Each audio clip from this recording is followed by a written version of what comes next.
যত যত বড় বড় ঝড় মোকাবেলা করেছে, এত বড় ঝড় তারপরে এখন পর্যন্ত আর মোকাবেলা করেনি। এই ঝড়গুলো কি কি? তিনটে ঝড়। এক, ক্রুসেডারদের ঝড়, যারা মসজিদে আকসা নিয়ে চলে গেছিল। দুই, মঙ্গোলীয়দের ঝড়, যারা বাগদাদে লক্ষ লক্ষ মুসলমানকে জবাই করেছিল, মুসলমানদের খালিফাকে পর্যন্ত জবাই করেছিল, আব্বাসীয় খেলাফতের পতন ঘটিয়েছিল। তিন, কর্ডোভা, গ্রানাডা এবং স্পেনের পতন, সুকুত আন্দালুস, আন্দালুসের পতন, স্পেন, কর্ডোভা, গ্রানাডার পতন। তিনটে। এই তিনটার মধ্যে এখন দুটা চলমান আছে। আপনারা শুধু মসজিদে আকসার কথা জানেন, কর্ডোভার জামে মসজিদের কথা জানেন না। আল্লাহ সুবহানাহু ওয়া তাআলা আমাদেরকে মসজিদে আকসায় যাওয়া থেকে বঞ্চিত রেখেছে। ঠিক আমাদেরকে আল্লাহ সুবহানাহু ওয়া তাআলা, যদিও কর্ডোভার জামে মসজিদের আলাদা কোনো ফজিলত নাই, কিন্তু কর্ডোভার জামে মসজিদ যাদের টাকায় নির্মিত তারা আমাদের বাপদাদা। কথা কি আমার বুঝতে পারছেন? যেমন উমাইয়া খলিফারা মিশরের 7 বছরের রাজস্ব আয় মসজিদ আকসায় ব্যয় করেছিল, 7 বছরের রাজস্ব আয়। ঠিক তেমনি আন্দালুসের যারা খলিফা ছিল তারা বড় বড় বিজয়ের গনিমতের মাল জামে মসজিদ কর্ডোভায় ব্যয় করে দিয়েছে। জামে মসজিদ কর্ডোভা নিকট অতীতে তথা এখন কাবা এবং মদিনার যে সম্প্রসারণ হয়েছে এখন গত 20-30 বছরে, যে বিশাল সম্প্রসারণ, এই সম্প্রসারণের আগে পৃথিবীর সবচেয়ে বড় মসজিদগুলোর একটা মসজিদ, পৃথিবীর সবচেয়ে বড় মসজিদগুলোর একটা মসজিদ হচ্ছে জামে মসজিদ কর্ডোভা, আরবিতে বলা হয় কুরতুবা, যেখানে একই মসজিদে একই ফ্লোরে 70,000 অথবা তার চেয়ে বেশি মানুষ সালাত আদায় করতে পারবে একই ফ্লোরে। আর ওই মসজিদে এখন প্রবেশ করবেন, দেখবেন মসজিদ মূর্তিতে পরিপূর্ণ।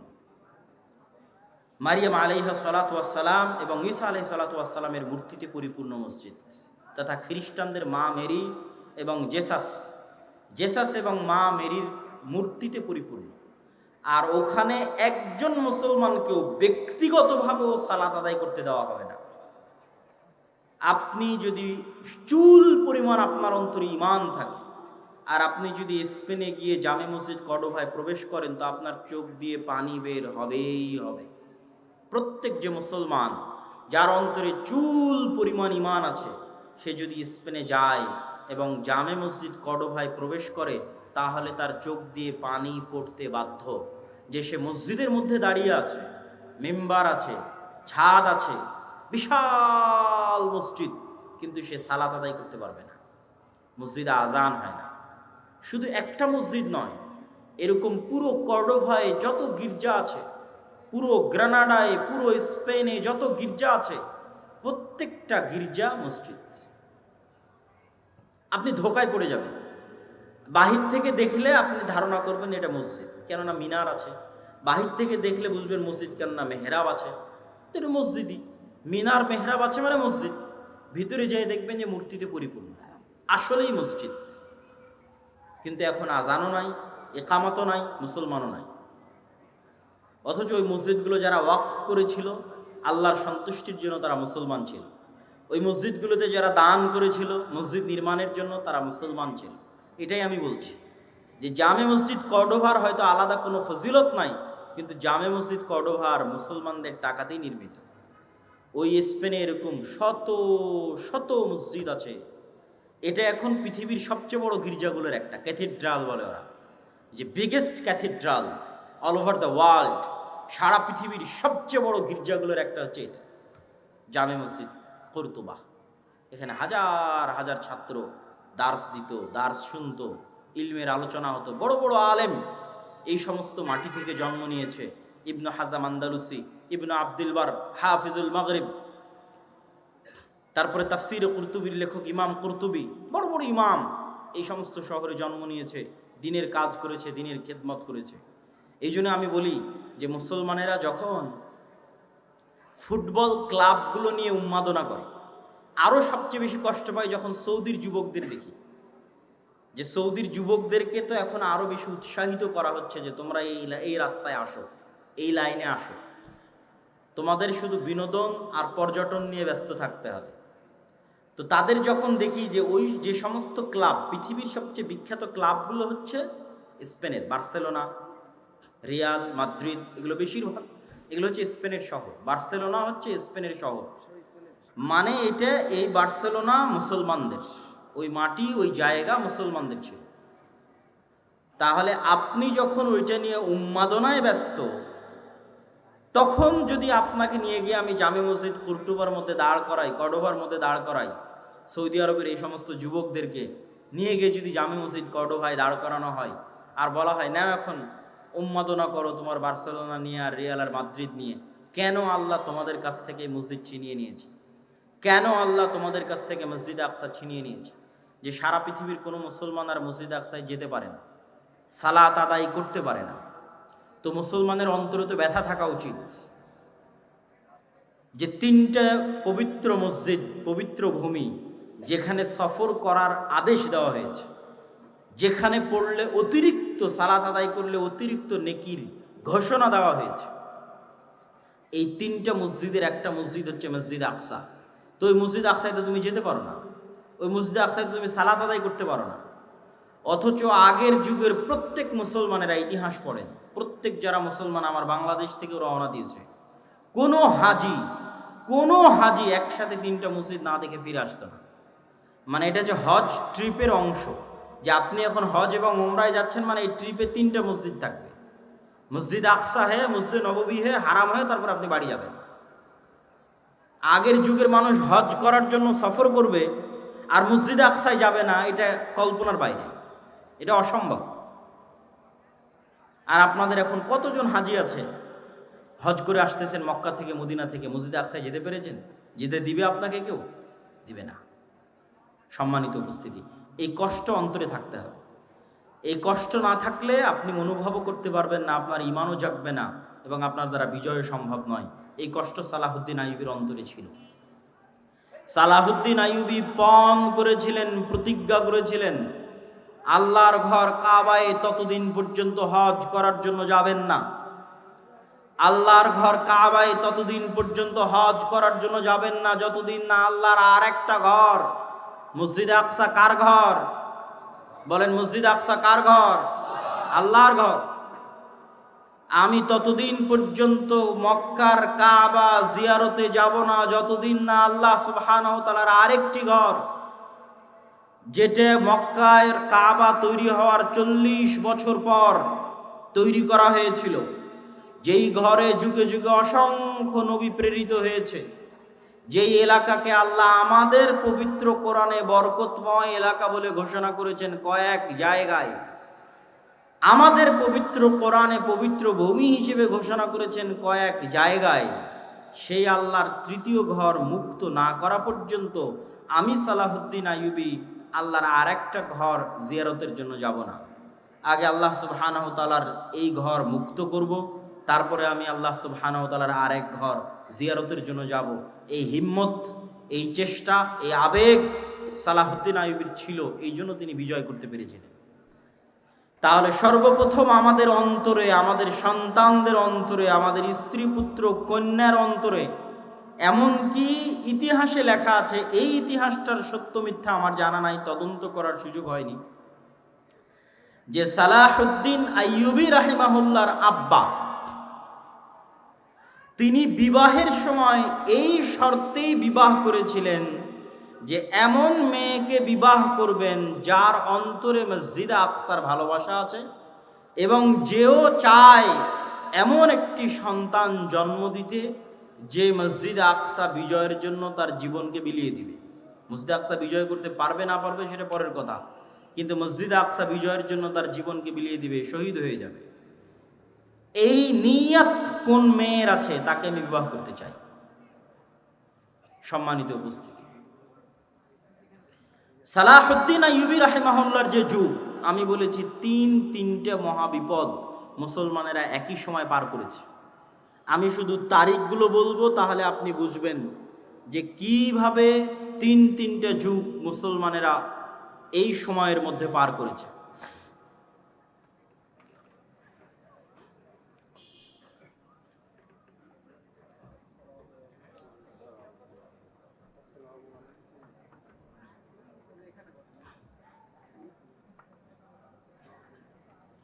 আমরা যদি 1000 খ্রিস্টাব্দ অথবা 1100 খ্রিস্টাব্দকে শুরু ধরি আর 1400 খ্রিস্টাব্দকে বা 1400 খ্রিস্টাব্দের মাঝামাঝি পর্যন্ত শেষ ধরি, তাহলে এই 300 বছর, 1100 থেকে 1400, এই 300 বছরে মুসলমানদের উপর পৃথিবীর সবচেয়ে বড় বড় কয়েকটা বিপদ গেছে। তার মধ্যে 1, মসজিদ আকসা হারিয়ে ফেলা। 2, মসজিদ আকসা কাদের হাতে মুসলমানেরা হারিয়ে ফেলেছিল? ক্রুসেডারদের হাতে। ক্রুসেডাররা এসেছিল কোথায় থেকে? ইউরোপ থেকে, ইতালি থেকে, ফ্রান্স থেকে, জার্মানি থেকে ক্রুসেডাররা এসেছিল। 2, বাগদাদের আব্বাসীয় খেলাফতের পতন কাদের হাতে হয়েছিল? মঙ্গোলীয়দের হাতে। মঙ্গোলীয়রা এসেছিল কোথায় থেকে? চায়নার পার্শ্ববর্তী দেশ মঙ্গোলীয় থেকে, যাদেরকে পৃথিবীর কোনো যুদ্ধে কেউ পরাজিত করতে পারেনি। স্রোতের মতো তারা এক এক শহর থেকে আর এক শহর বিজয় করতে করতে করতে করতে বাগদাদকে মাটির সাথে মিশিয়ে দিয়ে তারপরে তারা ক্ষান্ত হয়েছে। এবং ওই সময়ের আলেম ওলামারা লিখেছে যে এরা ইয়াজুজ মাজুজ। ওই সময়ের আলেম ওলামারা সন্দেহে পড়ে গেছিলেন যে ইয়াজুজ মাজুজ হয়তো এরাই। এইভাবে একের পর এক মুসলিম শহর এলাকা, কোথায় চায়না, এখান থেকে শুরু করলে Uzbekistan, Kyrgyzstan, Kazakhstan, Samarkand, বোখারা, Nishapur, Iran, Iraq, তারপরে ইন্ডিয়ার সাইডের কিছু অংশ, আফগানিস্তান, পাকিস্তান, এগুলো সব বিজয় করতে করতে ইরাকের রাজধানী, তৎকালীন আব্বাসীয় খেলাফতের রাজধানী বাগদাদ পর্যন্ত বিজয় করেছে। এবং তারা এতটাই নৃশংস, এতটাই পশুত্ব তাদের মধ্যে ছিল যে তারা টানা 4 দিন অথবা 5 দিন যাবৎ লক্ষ লক্ষ মুসলমানকে জবাই করেছে এবং মুসলমানদের কাটা মাথা দিয়ে মিনার তৈরি করত। তৃতীয় কোনটা? তৃতীয় হচ্ছে কর্ডোভার পতন, গ্রানাডার পতন। কর্ডোভার পতন হয়েছে 1236, ওই একই সময় স্পেনের পতন। তাহলে এই 3টে বড় ঘটনার মতো একসাথে এত বড় ঘটনা মুসলমানদের উপর আর যায়নি। এই জন্য আমি বারবার বলি যে এখন মুসলমানেরা যে বিপদ, যে আপদ, যে কষ্টের মধ্যে আছে, এর চেয়ে বেশি কঠিন, বেশি ভয়ঙ্কর বিপদ আপদ জাতিগতভাবে মুসলমানদের উপর দিয়ে পার হয়ে গেছে। তা হচ্ছে এই 200-300 বছর ক্রান্তিকাল, ইসলাম এবং মুসলমানদের ক্রান্তিকাল। তো এখান থেকে কি মুসলমানেরা বের হতে পেরেছিল? জি, এখান থেকে মুসলমানেরা বের হতে পেরেছিল। আল্লাহ বের করার রাস্তা করে দিয়েছিলেন। 1, মসজিদ আকসা আল্লাহ মুক্ত করেছেন সালাহুদ্দিন আইয়ুবীর মাধ্যমে। সালাহুদ্দিন আইয়ুবীর মাধ্যমে মসজিদে আকসা মুক্ত করার যুদ্ধ ছিল হিত্তিনের যুদ্ধ। সালাহুদ্দিন আইয়ুবী মসজিদে আকসা মুক্ত করার জন্য কয়েকটা পয়েন্টে কাজ করেছেন। এই পয়েন্টগুলো খুবই গুরুত্বপূর্ণ। তার মধ্যে 1 নম্বর পয়েন্ট হচ্ছে গোটা মুসলিম এলাকা মোনাফেকে পরিপূর্ণ হয়ে গেছিল। সব আমির ওমারারা মোনাফেক। খ্রিস্টান ক্রুসেডারদের নারী এবং টাকার কাছে বিক্রি হয়ে যেত সমস্ত আমির ওমারারা। আর সবচেয়ে বেশি শত্রুতা করত শিয়ারা। ওই সময় শিয়াদের শাসন ছিল মিশরে। ফাতিমীয়, ওবায়দীয় শিয়া খেলাফত ছিল মিশরে, যারা প্রতিষ্ঠা করেছিল জামিয়াতুল আজহার। আজকের আজহার বিশ্ববিদ্যালয় শিয়ারা প্রতিষ্ঠা করেছিল শিয়া মাযহাব প্রচার করার জন্য। তো সালাহুদ্দিন আইয়ুবী রাহিমাহুল্লাহর 2টা টার্গেট ছিল। মিশর এবং সিরিয়াকে এক করতে হবে। মিশর এবং সিরিয়া একত্রিত না হওয়া পর্যন্ত মসজিদ আকসা আমি বিজয় করতে পারবো না। মজার বিষয় হলো ওমর রাদিয়াল্লাহু তাআলা আনহুর যুগেও যখন মসজিদ আকসা বিজয় হয়, তখনও মুসলমানেরা মিশর এবং সিরিয়া একত্রিত করেছিল। মিশর এবং সিরিয়ার বিজয় শেষ করে মসজিদ আকসার বিজয় সম্পন্ন করেছিল। কেননা ভৌগোলিকভাবে আজও মসজিদ আকসা বিজয় করা কঠিন যদি সিরিয়া এবং মিশর আপনার হাতে না থাকে। ফিলিস্তিন বিজয় করা কঠিন যদি সিরিয়া এবং মিশরের মাটি আপনার হাতে না থাকে। এর অনেক ভৌগোলিক বিশ্লেষণ আছে, আমি লম্বা আলোচনায় যাব না। তার মধ্যে সবচেয়ে বড় ভৌগোলিক বিশ্লেষণ হচ্ছে ভূমধ্য সাগর। ভূমধ্য সাগরের পানি আপনি কি দিয়ে কন্ট্রোল করবেন? ক্রুসেডাররা সব আসতো ওই পানি দিয়ে, ভূমধ্য সাগর দিয়ে। বেশিরভাগ স্থলপথেও আসতো না তা নয়, কিন্তু পানি দিয়ে আসতো। ওই ভূমধ্য সাগরের তীর কন্ট্রোলে নিতে হলে আপনাকে সিরিয়া পুরো কন্ট্রোলে নিতে হবে, মিশর পুরো কন্ট্রোলে নিতে হবে, তাহলে প্রবেশ পথ বন্ধ। অন্তত সমুদ্র দিয়ে আর কেউ আসতে পারবে না। এবার মাটি আপনার দখলে, এখন শুধু মসজিদে আকসা বাকি। তো এটা ছিল সালাহুদ্দিন আইয়ুবী রাহিমাহুল্লাহর 1 নম্বর কৌশল। 2, সালাহুদ্দিন আইয়ুবী রাহিমাহুল্লাহ আকীদাগত যুদ্ধ লড়েছিলেন, আকীদার যুদ্ধ। তিনি শিয়াদের বিরুদ্ধে যুদ্ধ করতে করতে ক্লান্ত হয়ে গেছে। যত বেশি মুসলমানদের বিরুদ্ধে সালাহুদ্দিন আইয়ুবী যুদ্ধ করেছিলেন, মুসলিম শাসক এবং মুনাফিকদের বিরুদ্ধে, তত যুদ্ধ উনি ক্রুসেডারদের সাথেও লড়েননি, তত যুদ্ধ উনি এই খ্রিস্টানদের সাথেও লড়েননি। ওনার দিনই পার হয়ে গেছে, সময় বয়সই পার হয়ে গেছে শুধু মুসলমানদের সাথে যুদ্ধ করতে করতে, মুসলিম আমির ওমারাদের মুনাফিকি দূর করতে করতে। তার একটা বড় কারণ ছিল শিয়া মাযহাব। এই শিয়া মাযহাব থেকে মিশরকে মুক্ত করার জন্য আরেকটা মাদ্রাসা প্রতিষ্ঠা হলো মাদ্রাসা নিজামিয়া। নিজামুল মুলক তিনি এই মাদ্রাসা প্রতিষ্ঠা করলেন, তার নামে মাদ্রাসার নাম হলো মাদ্রাসা নিজামিয়া। যে মাদ্রাসা নিজামিয়াকে প্রতিষ্ঠা করা হয়েছিল জামিয়াতুল আজহারের মোকাবেলায় শিয়া মাযহাবকে উৎখাত করার জন্য আরব বিশ্ব থেকে। এবং এই মাদ্রাসা নিজামিয়ার ছাত্রদের বড় ভূমিকা ছিল পরবর্তীতে মঙ্গোলীয়দের পতন ঘটাতে এবং পরবর্তীতে ক্রুসেডারদের পতন ঘটাতে এবং পরবর্তীতে শিয়া মাযহাব থেকে আরব বিশ্বকে মুক্ত করতে মাদ্রাসা নিজামিয়ার ছাত্রদের বড় অবদান ছিল। বড় বড় আলেম এই মাদ্রাসার ছাত্র। ইবনু আসাকের তারিখ দিমাশকের লেখক এই মাদ্রাসার ছাত্র, ইমাম গাজ্জালি এই মাদ্রাসার ছাত্র। এবং এই মাদ্রাসারই পরবর্তী উত্তরসূরিরা ছিলেন ইবনু কাসির, ইবনুল আসির, ইবনু তাইমিয়া। তাদের যুগের যারা, তারা আরও পরে এসেছেন, কিন্তু তার আগের যখন মাদ্রাসা প্রতিষ্ঠা হয় তখনকার কথা বলছি, সম্মানিত উপস্থিতি। তারপরে সালাহুদ্দিন আইয়ুবী রাহিমাহুল্লাহ মিশর বিজয় করার পর জামিয়াতুল আজহার থেকে শিয়া মাযহাবকে চিরদিনের জন্য নিষিদ্ধ করে দিলেন। এবং আজ পর্যন্ত, এখন পর্যন্ত মিশরে আর পরবর্তীতে শিয়া মাযহাব প্রবেশ করতে পারেনি, এবং জামিয়াতুল আজহার বা আজহার বিশ্ববিদ্যালয়ে শিয়া মাযহাব প্রবেশ করতে পারেনি। তারপরে এবার যখন তিনি জেরুজালেম বিজয়ের জন্য অভিযান শুরু করলেন, তখন সবচেয়ে বড় যুদ্ধটা হয়েছিল হিত্তিনের প্রান্তরে। আর ইউরোপ থেকে যারা এসেছিল, ইউরোপ হচ্ছে সব শীতকালীন দেশ, শীতকালীন কান্ট্রি। মুসলমানেরা শীতকালীন এরিয়া বিজয় করতে পারত না। স্পেন পর্যন্ত গিয়ে শেষ, স্পেনের সাথে লাগানো ফ্রান্স, স্পেনের সাথে লাগানো সীমানা ইতালির, ইতালি ফ্রান্স মুসলমানেরা বিজয় করতে পারেনি। তার সবচেয়ে বড় কারণ ছিল বরফ এবং শীত। তার পরবর্তীতে নৈতিক এবং চারিত্রিক অধঃপতন তো আছে। তারপর আজীবন ইস্তাম্বুল মুসলমানেরা বিজয় করতে পারেনি, কনস্টান্টিনোপল তখনও অবিজিত। যখনকার ঘটনা বলছি তখনও বিজয় হয়নি, এটা আমি আসবো ধীরে ধীরে এবং আমার বক্তব্য শেষের দিকে নিয়ে যাব। তাহলে কি হলো, সালাহুদ্দিন আইয়ুবী হিত্তিনের প্রান্তরে যুদ্ধ করছেন কাদের সাথে? যারা ওই সমস্ত এলাকা থেকে এসছে যেগুলোতে -ডিগ্রির শীত। তো এই জন্য সালাহুদ্দিন আইয়ুবী ওদেরকে নিয়ে চলে গেলেন মরুভূমিতে। যুদ্ধে পরাজয়ের ভান করে সবকে নিয়ে গেলেন মরুভূমিতে, যেখানে পানির কোনো ব্যবস্থা নাই, মাইল 50-100 কিলোমিটারের মধ্যে। আর চারিদিকে আগুন জ্বালিয়ে দিয়ে ব্যবস্থা করলেন গরমের, তাপের।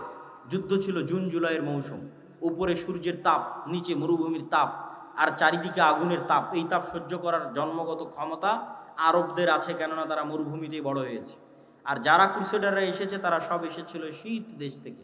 এই জন্য গরমে গায়ের সব বর্ম, লোহার বর্ম তারা খুলে ফেলতে বাধ্য হয় এবং যুদ্ধে তাদের পরাজয় সুনিশ্চিত হয়। তবে মজার বিষয় কি? মজার বিষয় হচ্ছে ওমর রাদিয়াল্লাহু তাআলা আনহু মসজিদ আকসা বিজয় করেছেন, এক ফোঁটা রক্ত পড়েনি। সালাহুদ্দিন আইয়ুবী মসজিদ আকসা বিজয় করেছেন, এক ফোঁটা রক্ত পড়েনি। এবং আমি বিশ্বাস করি তৃতীয়বার যখন মসজিদ আকসা বিজয় হবে তখনও এক ফোঁটা রক্ত পড়বে না। এই ধারাবাহিকতা বজায় থাকবে, আল্লাহ সুবহানাহু ওয়া তাআলা সেই ব্যবস্থা করে দিবেন, এটা বিশ্বাস করি অন্তর থেকে ইনশাআল্লাহ। সম্মানিত উপস্থিতি, তাহলে একটা গেল আল্লাহ সালাহুদ্দিন আইয়ুবীর মাধ্যমে মসজিদ আকসা বিজয় করলেন। আর একটা হচ্ছে আইনে জালুতের যুদ্ধ, মঙ্গোলীয়রা বাগদাদের পতন ঘটিয়ে এগিয়ে যাচ্ছে। তিনটা মসজিদ একত্রে তাদের দখলে চলে আসবে। জেরুজালেম দখলে আসবে, মক্কায় দখলে আসবে, মদিনা দখলে আসবে। তিনটা মসজিদকে বাঁচানোর মতো ওই সময় আর কোনো শক্তিশালী শাসক ছিল না, মামলুক, মিশরের মামলুকরা ছাড়া। সালাহুদ্দিন আইয়ুবীর পরপরই 50-100 বছরের মাথায় মঙ্গোলীয়দের এই ঘটনাগুলো। তখন মামলুকদের বাদশা ছিল সাইফুদ্দিন কুতুজ, জাহিরুদ্দিন আল বেরবাস। তাদের সাথে যুদ্ধে সর্বপ্রথম মঙ্গোলীয়রা পরাজয় ঘটে। তাহলে একদিকে জেরুজালেম উদ্ধার হলো, মঙ্গোলীয়দের পরাজয় হলো। পরবর্তীতে মঙ্গোলীয়দের কি হলো? পরবর্তীতে মঙ্গোলীয়রা নিজেরা ইসলাম গ্রহণ করে নিল। এই জন্য আজকে যত পাকিস্তান, ইন্ডিয়াতে খান দেখেন, মুসলমানেরা সব খান, এরা সব হচ্ছে মঙ্গোলীয়দের বংশধর। মঙ্গোলীয়রা পরবর্তীতে সব ইসলাম গ্রহণ করে নিয়েছিল। তার সবচেয়ে বড় কারণ ছিল মঙ্গোলীয়রা ছিল অশিক্ষিত, মূর্খ, অসভ্য। আর তারা মুসলমানদের যে সমস্ত নারী পুরুষদের ধরে নিয়ে যেত, এরা সবাই ছিল শিক্ষিত, উচ্চ মার্গের শিক্ষিত মুসলমান নারী এবং পুরুষরা, তাদের সাথে বিবাহ বন্ধনে আবদ্ধ হওয়ায় ধীরে ধীরে ধীরে ধীরে তাদের পরবর্তী জেনারেশন ইসলাম গ্রহণ করে ফেলে। আর ক্রুসেডাররা কি হলো? ক্রুসেডাররা ফিরে চলে গেল ইউরোপে এবং আজ অবধি তারা ক্রুসেড চালাচ্ছে, চলছেই ক্রুসেড।